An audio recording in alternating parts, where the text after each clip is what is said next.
Good morning, everyone.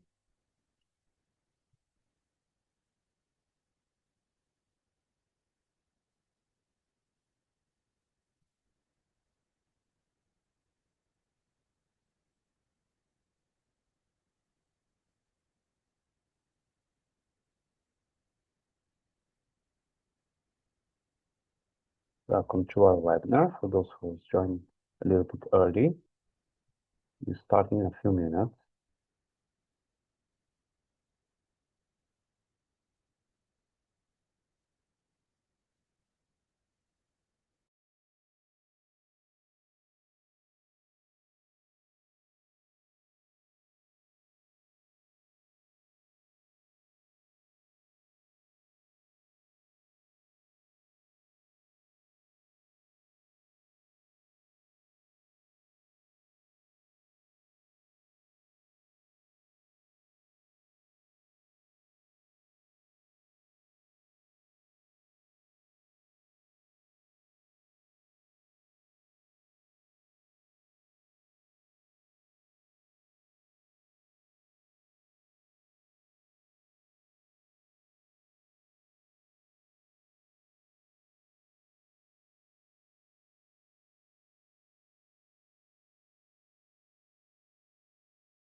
Okay, good morning, everyone. I'm your host for today.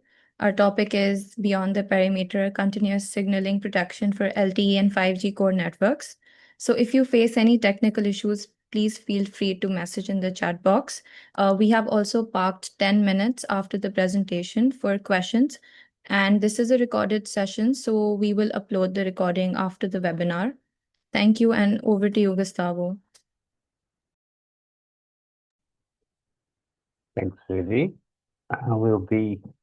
We're giving people a little more time to join, as I see a lot of guests are joining yet. I really appreciate if you have any questions to put it on the Q&A or in the chat. Both work for us. So at the end, I will be taking those questions. If it's, let's say, if it fits, of course, I may try to answer right on spot, but let's say bear with me, and I will address all the questions at the end if they are not addressed immediately. So let's give people another 3-4 minutes to join, and then we'll start. Thank you.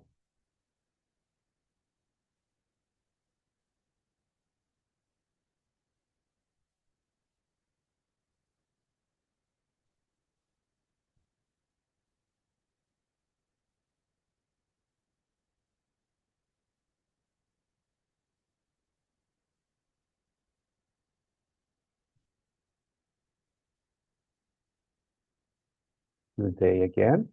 I see some guests from Asia, from GCC, so perhaps already afternoon for you guys.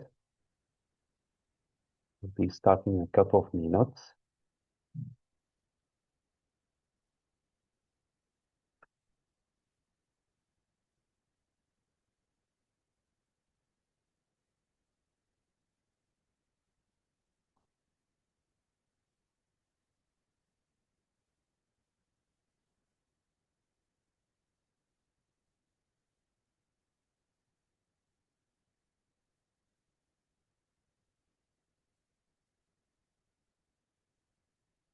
I see some known names, some new names.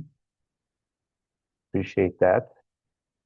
Idea today is to, as possible, to do a parallel between telco and IT security. Do some considerations on the strategy, for protection, and let's see what we can extract from all these. Once again, we'll be starting another minute.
So welcome to everyone that has just joined.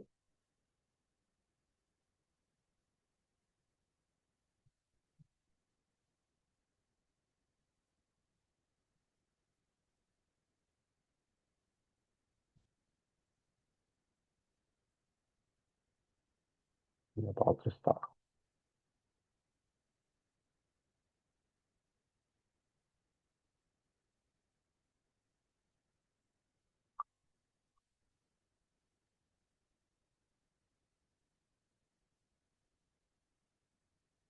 So let's start with this webinar. Thank you everyone for joining. My name is Gustavo Konte. I work for SecurityGen.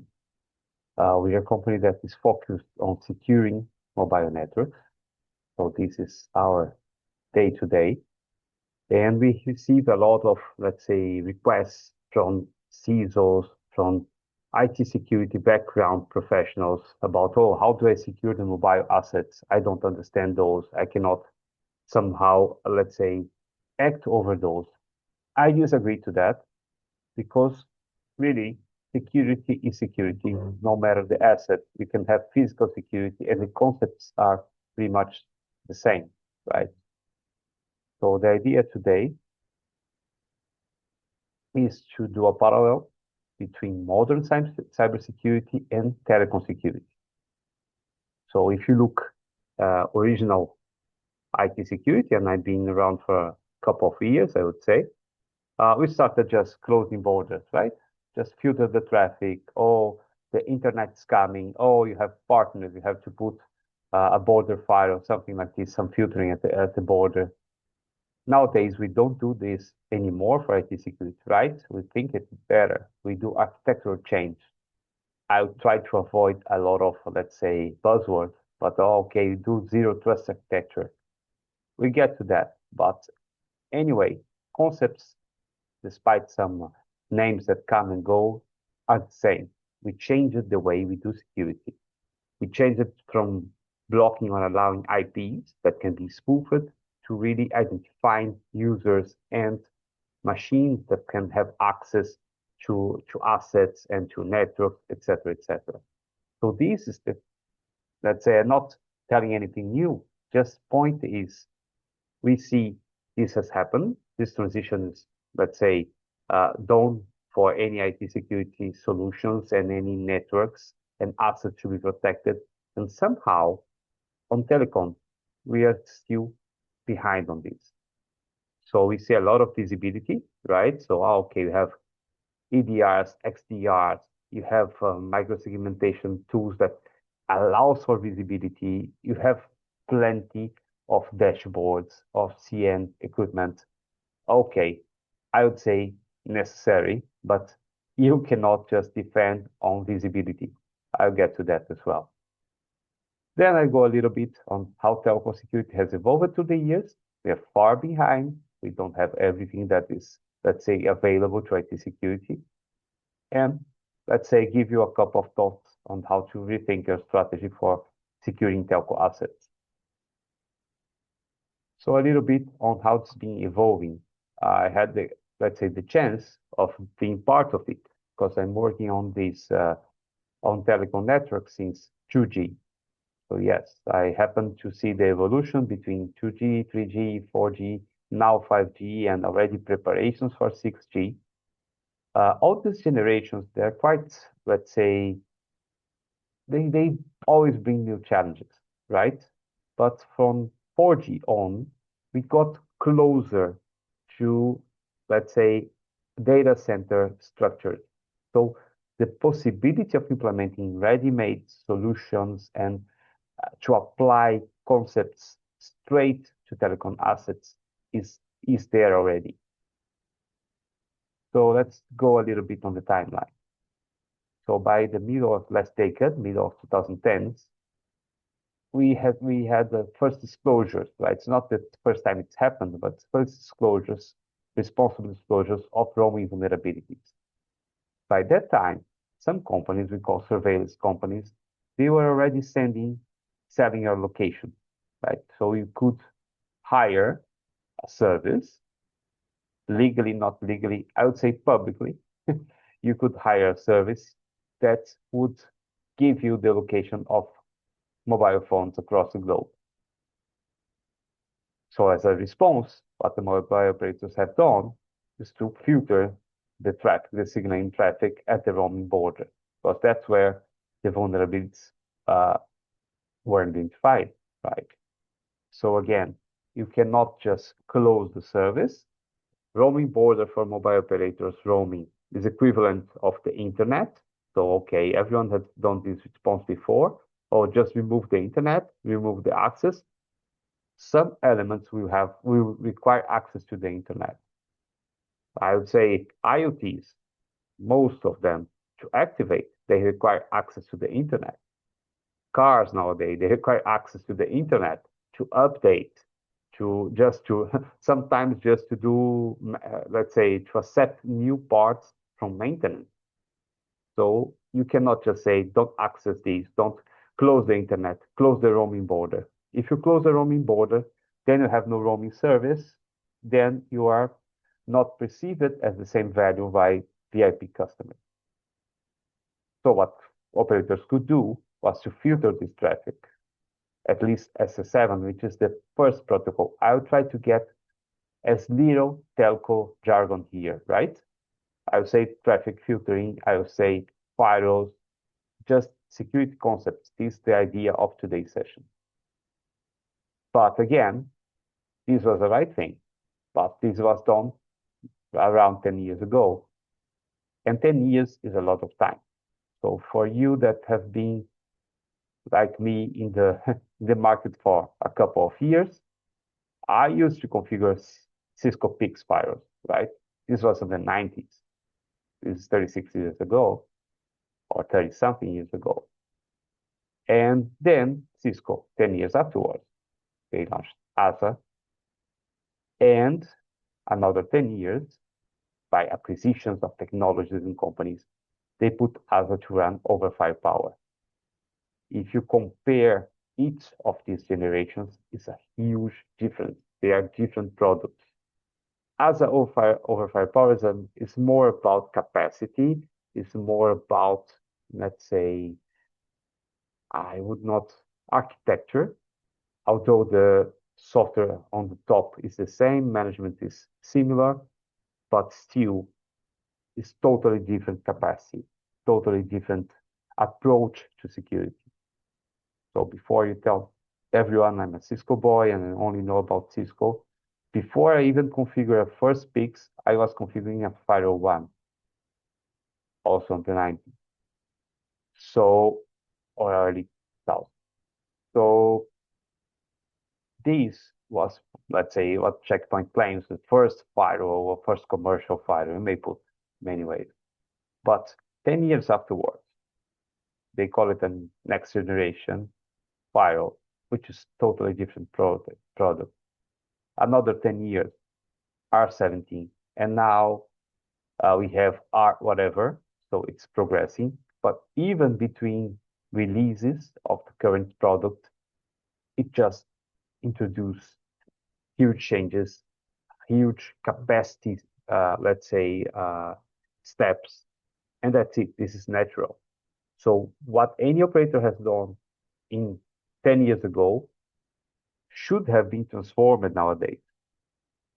If we look a little bit more on the IT security timeline, on the 2000s, we see the, let's say, the beginning or the adoptance of inspection tools. Let's say vulnerability testing tools, just such as Rapid7, such as Tenable Nessus, etc. Yes, those are already 20 years old, right?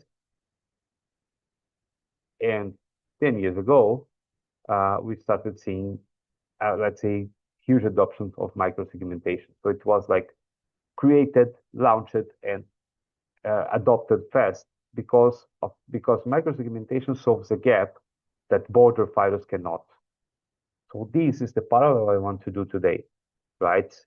If you're doing firewall at the border or some basic filtering at the border, you are the equivalent to the 90s in the IT security. And you had already 10 years to evolve. So solutions have evolved, capacity has evolved. Why we see some operators still haven't, let's say, took further steps on securing their network. This is what we should investigate today. One of the reasons is about the common misconception, right? There is an identifier inside the mobile network, which is the IMSI, EMSI. So they say, okay, most of the attacks on the roaming border, they need this identifier. So if the attacker cannot get this identifier, you are safe. But this is a misconception because the queue chain doesn't need to happen all through the roaming interface. Of course, you should limit internal information as much as possible, but it's not enough to do that, right? Otherwise, AWS S3 buckets will be safe. Right? In the past, you would create a bucket, you put a lot of data there. By default, it was a public bucket. But people look at it and say, okay, this is a very complex URL. No one is guessing the URL. I'm safe. This is security by obscurity. This is not safe at all. Right? Oh, I have a secret, so I can just I can put my message on the street because they are encoded, and I only have I have the decoder. This is not safe, right?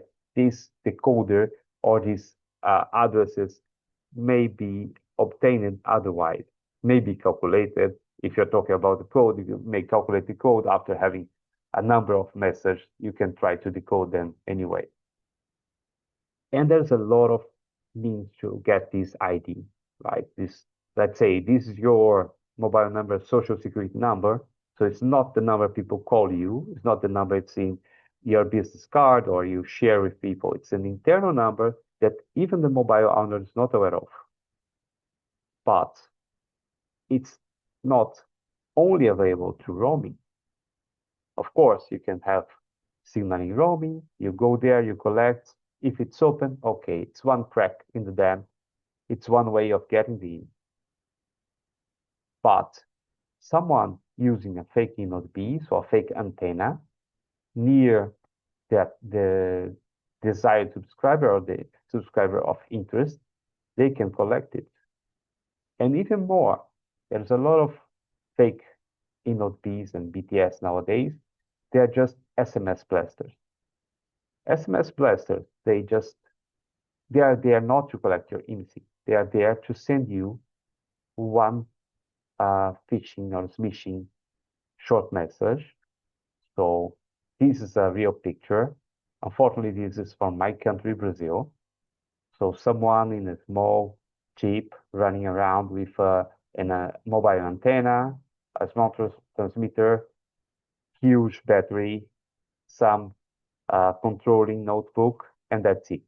You have a mobile site on wheels, and you send everyone that you, let's say, convince to connect to this element or to this fake BTS.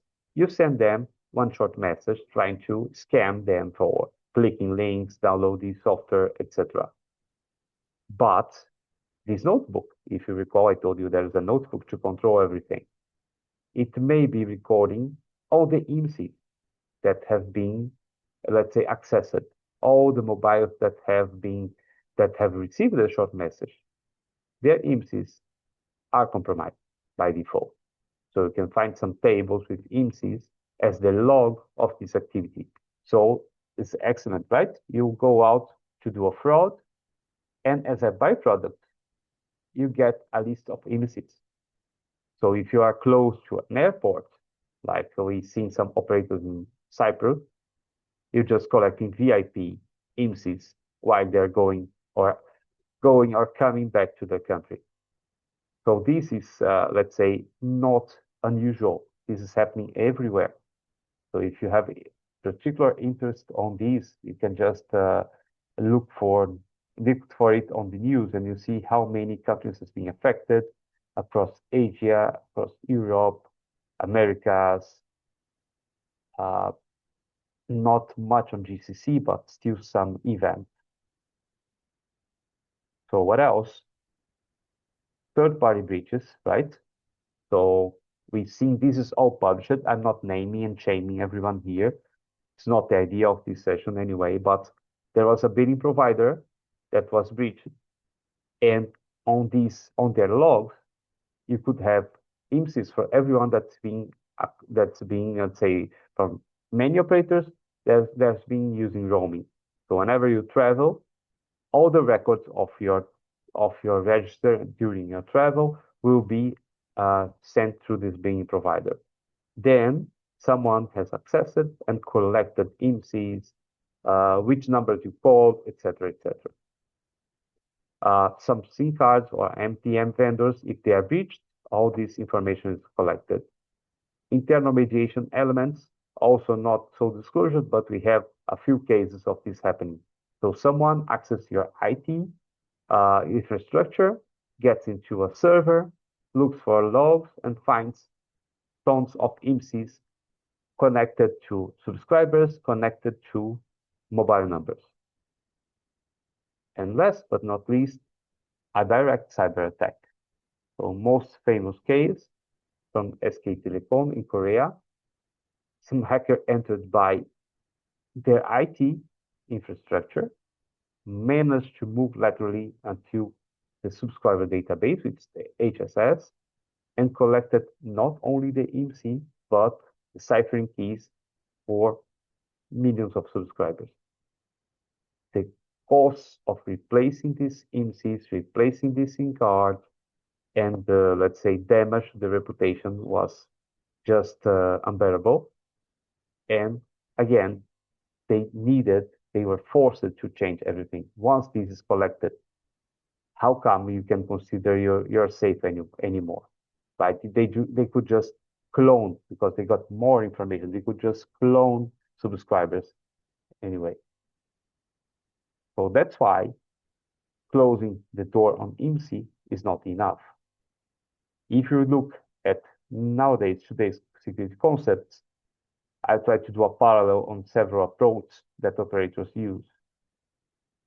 First, you can do what we'll be doing like 10 years ago or 15 years ago, what they call space signaling protection. So filtering at the border. You have a border element on this network. Again, I'm not getting into the nitty-gritty on the telco, but usually you have STPs and DAAs that may do some basic filtering. They can even do the IMSI collection filtering. The equivalent for this, if you look at IT cybersecurity, it will be like, okay, I have a border router, so I put an access list over there, and I'll say which IPs can enter, cannot enter. I can block some protocols, right?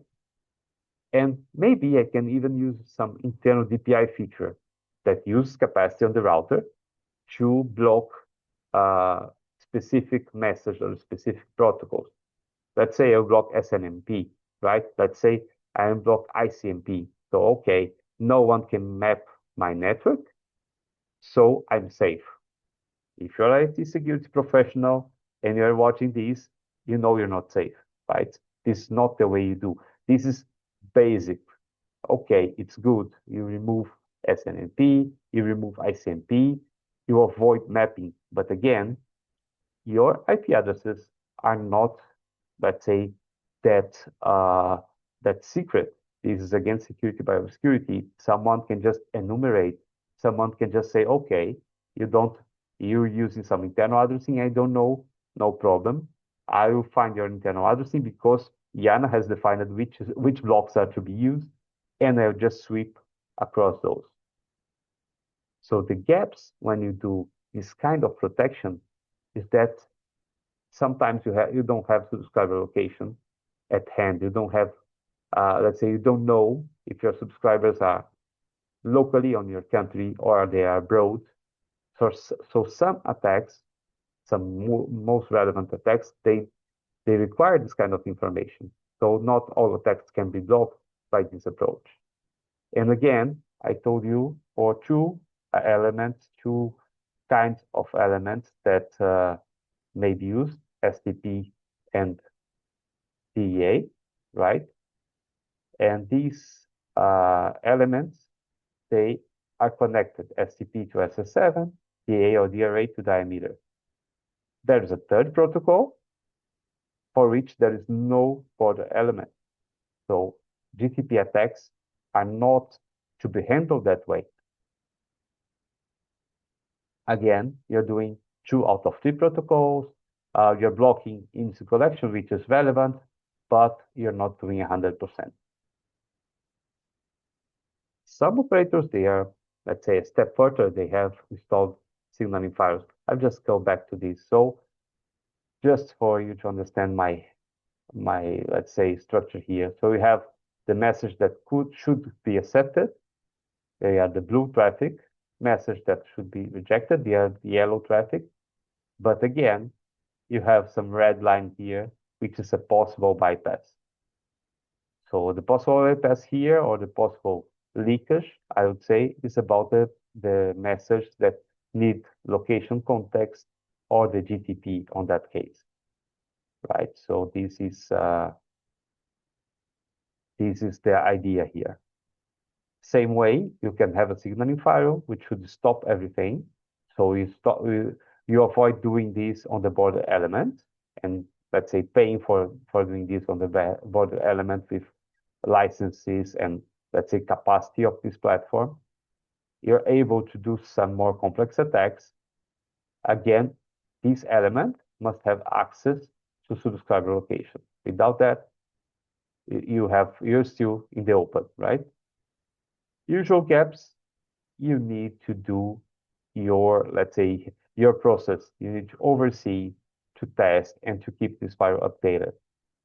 Every year we see 1, 2, 3 new bypass techniques. So every year this red arrow gains a little more strength. If you cannot cope with that, if you're not following through, and you just install this in 2010, 2015, 2016, and never touch it again, it happens the same with any firewall, right? If you leave it unattended, it will be like just a box sitting and waiting for some attack. So the equivalent for this is to install an IP firewall. It's better than the routing, the border router doing security. You have an IPS, but if it's unmanaged, you have nothing, right? If you don't sanitize rules, you don't check rules, you don't look for bypass, okay, over time, you lose capacity, you lose relevance. Then, what is the modern approach in any network, IT, telco, whatever, is to use next generation firewall. So it's a firewall that's context aware, that you keep updating signatures, that is tested. I won't tell you, oh, you have tested once a year, twice a year, every month, every second. This is for the company to decide.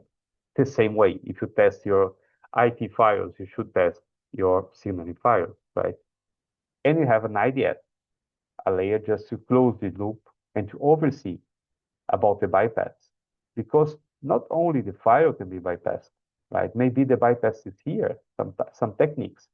They just avoid this element to be able to route the message to the firewall. They take advantage from some, let's say, forgotten architectures where you have 2 borders, 3 borders, and one of them is, let's say, just used for very specific wholesale cases, and no one remembers of it when it's about security. We have seen this happening.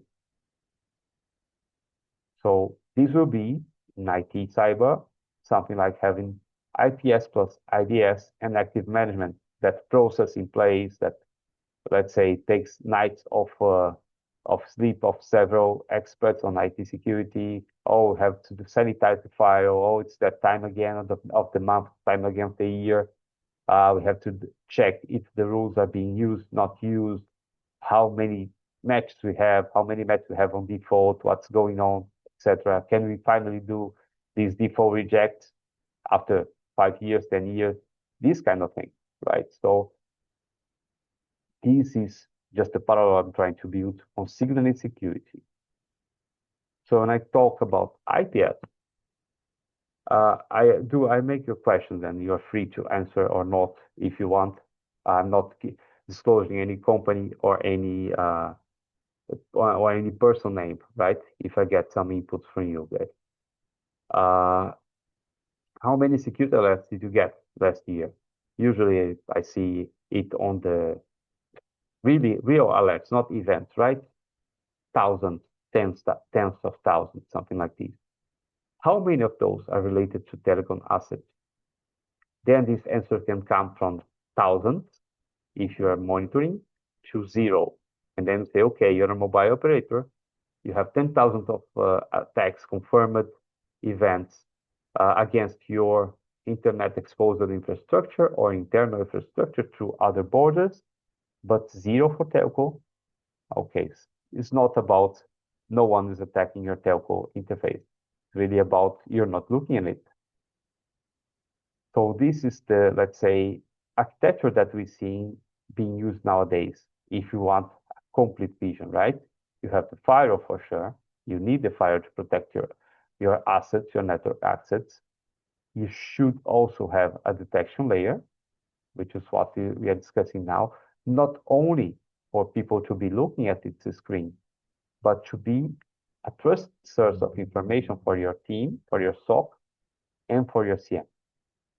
If you don't have a trusted source of information, I may tell you now, those elements, they are not good source of data for your CM. Okay, you can check. Someone has access, someone has changed the configuration. If it was done by O&M, they will report, and that's it.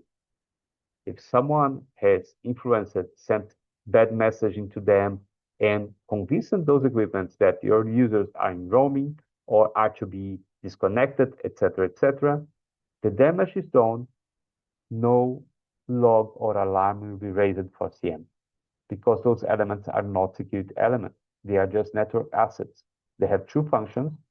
First one is to connect someone to the data or people they are looking for. Second one, to generate CDR. Nothing else. And not every one of them generates CDR. So they sometimes at some layers, you don't even have a full log, right? And we talk a little bit about it. You should also test on the same layer where the real attacks come. So you should test externally, right? You hire a pen test for your network.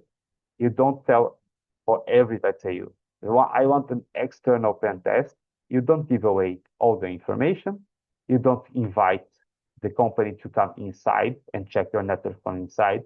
You tell them, oh, come by the border, come by this, come by internet, come by my partner's border, whatever border you're looking for. Same way, you should be testing your network from the outside for all those protocols.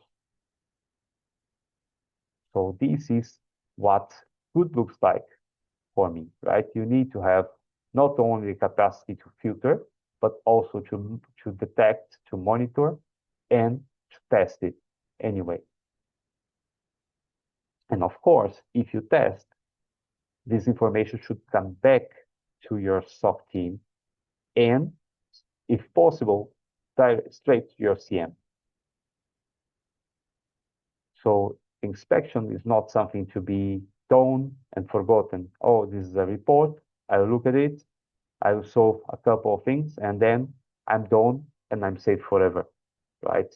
I'm sure you guys have your own tools to test IT assets. You do vulnerability assessments constantly. But do you test your OT, your telco equipment on the same level, same number of runs per year or per month? And again, would you do this locally? I don't think so. So why are you doing testing your packet core locally? Why are you just testing it against, let's say, usual IT security uh, threats and vulnerabilities? Then I'll go a little deeper on, let's say, what is current good security on IT. So everyone moved to data center structure. So micro-segmentation is mandatory. EDRs are ubiquity in your data center for IT. But 4G and 5G is becoming a reality now. But again, before it goes all the way to that, just look at the architecture and just test your network, because sometimes there's a gap that comes before you apply the technology, right? So the gap I see is that knowledge nowadays is split. You have some people on the operator that knows the network, and some different people usually that knows about cybersecurity. And the network team has no goals on security. Again, on the other side, the cybersecurity team has no goals on capacity and availability. So everyone can do their job according to company goals, and still security is not applied to the network, right? What you need is not EDR, XDR, all these micro-segmentation, that micro-segmentation. No. First, you need some trust between those teams, and you need accountability. Okay, so security has to be also responsible for the availability of the network. And network should have security goals, right? So this is, I would just say this is HR problem. No, it's not HR problem. It's about direction of the company. It's about board, CEO being aware of this gap and work to solve it out through HR for sure. Because this is a people problem more than anything. It's not that those people cannot talk. So why you're not there yet? Why you don't have a very nice traffic segmentation on mobile networks?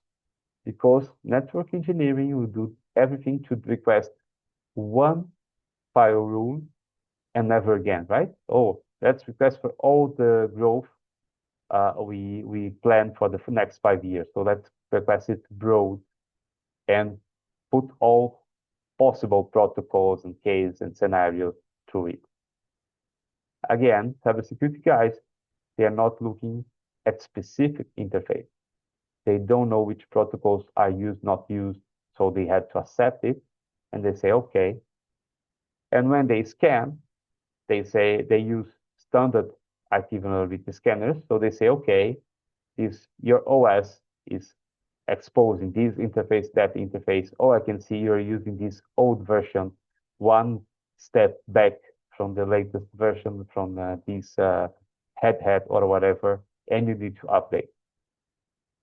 So this is necessary, but this is not enough. No one is looking for the current network architecture from the security point of view.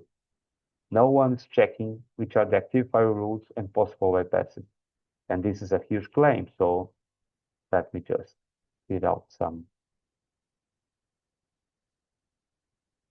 So I'm not talking about this, I'm not telling this or out of the back of my mind, some voice is telling me this. A week ago, we're doing an active test, and we found dozens of assets, network elements exposed to roaming that were not required for roaming. They have no use. And then we had, okay, but this is not on scope. But all those addresses for those hosts is available on public documents from the operator. So it's not that I was invading the operator or trying to find something that should not be there. No, I was testing according to their roaming documentation. Those assets are part of roaming. I could get to those elements. I could get response from those elements. I could get subscriber information from those elements. This is not, you don't need signaling file. You don't need anything, any filtering, because those elements should not be exposed. Just regular IP file, just the ACL here, access list would solve, right? Lots of things would solve. Traffic segmentation would be excellent. Micro-segmentation would be excellent to do that. 2 layers of segmentation, even better. But again, not there. And service alarms that may be caused by a cyber attack, I consider just as service alarms. So last year, we tested a 5G packet core for a full month, now for 2 weeks. And a month after it, I receive a call personally. They call for me and they say, okay, I have 8 service disconnect alarms. You caused it during your testing, and I need you to correct it. So I looked into those alarms, and the service was not a service. It was the accepted connection from our attack element. So we use our breach and attack simulation, ACE. So when I connect ACE, as the packet core would accept the connection, they would establish that a service connection and would not say anything new, no alarm generated by packet core. When I disconnect and I finish my test, it will generate, oh, you lost a connection. Please correct. So their NOC, right, Network Operations Center, not the SOC, was asking me to attack them again, because if I don't attack them, this alarm will be active. This is not the way you should be looking at alerts on your network. But again, it's likely to happen. So what can I give you as the key takeaways of this, right? If you see where we are, where we should be. First, evaluate your process. Evaluate your security layer. You may be still using an old piece of firewall. I don't speak badly of those 2 companies. I've been paid to configure both elements for quite some time. I don't speak ill of access lists. We may use access lists. I use access lists for many things, but this is not the current way of securing a border. Second step, you should perform reasonable pen testing, considering the risk appetite for the operator. So I enumerated some documents, FS31 from GSMA. It's good for scoping to see all the, let's say, troublemakers or all the troubleshooters in a mobile network. Of course, ENISA documentation, MITRE5 documentation are much relevant. Still, if you look at the size of these documents and you prefer to discuss with us, we're open for inquiries, for open discussions on how to secure a network. And again, any organization is as safe as the supply chain. So of course you do everything, you close everything. But I was talking about different operators. Some publish this on their reports, annual reports, some don't. But there is one group in Europe that has 9,000 different providers. Okay, of course, not all for packet core, not all for telecom, but this is the size of it. It's hundreds or thousands of suppliers. So those are companies with multiple employees that can access your network one way or another. So you must expect that breaches are to happen, and you must prepare accordingly. But if I have to give you just one takeaway, which is usually how much I get in the end, right? I get out of any webinar, any discussion with one, let's say, good idea, is that, okay, telecom systems are complex, several different specifications, several characteristics that are only to be known in depth by some telco engineers. However, they don't require totally different approach of security. Maybe some different tools, maybe some techniques they do not apply, but there are existing techniques that apply and may be used to cover those assets.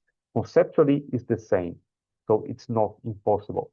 This is let's say, the message I'd like to give you. We've seen some operators, and depending on let's say, the effort and the money, of course, they invest on this task, they evolve fast and they close many, many gaps. So we got to the end. I'll check for questions. If you have any questions now, I'll check them on the chat and on the Q&A. We go through it. I will ask my colleagues also to check. Okay, I have one here. Let me go back a few slides. So being asked for one specific thing, right? If you're doing basic signaling protection, how much, difficult question, but okay, let me try. How much of coverage you believe you could achieve? If you're doing just basic signaling protection with no firewall whatsoever, no signaling firewall, you can get a reasonable to low protection on SS7 and diameter. So let's say you could get to maybe a 40–50% coverage around that, right? In a good case. If you have some features, a 60% or so, but still you may have some cases that are not acceptable on the remaining 40%, right? And usually you have 0 for GTP signaling. Some vendors, and I'm not again naming those, they claim, oh, I have GTP file, just GTP file on a standard IP file. Okay, you may analyze. I'm not criticizing their ability of analyzing GTP. They may analyze GTP, they may solve some basic threats, but again, if they don't have location sourcing, how come they will, let's say, filter out the correct message? Roaming is a little bit complex. When you're going outside of your country, you should accept a number of messages, very specific message. When someone, on the other hand, is coming from abroad and getting into your country, there's a different set of messages. And if you don't know where the subscriber is, you don't know which message can be allowed or blocked. And you don't block by default all those messages. If you block by default those messages, you have 0 roaming. So second part of the question, with let's say unmanaged signaling file, okay, you can block much. I don't have a figure, but let's say ballpark, you can get to 80, you can get to 80 many, almost 90%. But I haven't seen anyone getting to 90 or 98, 100% for some tests without closing the loop, without monitoring, without testing. It's just, it's new. It would be new for me if someone could just configure a firewall, apply the rules, let's say out-of-the-shelf rules, and be safe. Because every network is a little bit different. There are multiple routes that you just discover after you deploy the firewall. So I'm just discussing this with one of my customers. They said, oh, we are ready to test. And then I tell them, okay, we see, have bad news for you. Experts have done the test and we could achieve we could achieve almost full scope of testing. And it's kind of weird because we are blocked for a very few number of attacks. And the guy tells me, no, I'm blocking everything. I see your 13 attacks passing and I'm blocking all the 13. I said, good for you. We sent 100. And the guys, oh, come on, no, you didn't, because I don't even have 100 attempts on my firewall. So traffic's not getting into your firewall.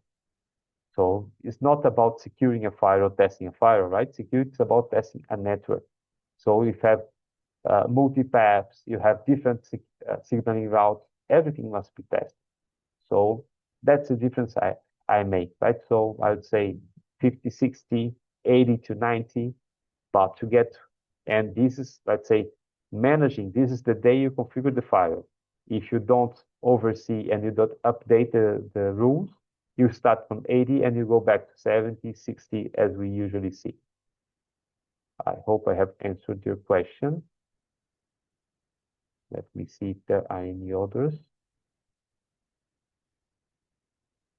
Double check here. Okay, let me go to a better slide to go through this.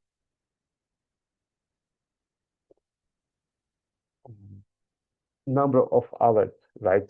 So why do I recommend this you to have monitoring, and what is the expected volume to your CM? Thanks for the question. Not naming anyone today. So it's very limited number of events that are fed to the CM. Although this is exposed interface, roaming interconnect is only between telco operators. The volumes are not that big, so we not often see a volumetric attack on this. So if you're having a CM to identify your internal threat, your internet threat, it's marginal number of events added to it. It's on the tens of thousands, hundreds of thousands per month, if so. This is, if you consider the usual license for CM, this is not impacting your license, okay? But if you don't have any monitoring implemented, those elements are giving you like 0 and 0 and 0 events because they are not equipped to do so. There's no layer, no specific message that can be, let's say, mapped. Sometimes we test, not for packet core, but we test for IMS, and we say, okay, when this attempt is done, there is a specific log on IMS. So you can also connect it to some flow on your CM. Still, this is not informed. This is not on the equipment manual, right? This is empirical data. You do the testing and you evaluate the log afterwards to see if you can get some intel from this element. But that would be it. I don't know really if you have any questions on LinkedIn or somewhere else. Please, if you can send me anything else, because all the questions I've seen, I have addressed it already.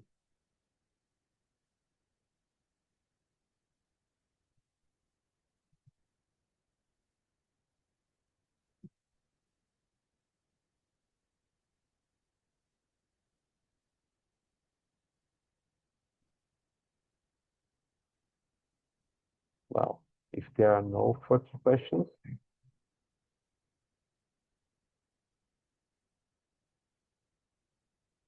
then I would just thank everyone for participating. I hope it's been useful for you. You may also reach out for me directly if you have any questions that you don't want to openly discuss. And was very nice to have you all here. Lots of new names. So again, thank everyone and wish you a pleasant day.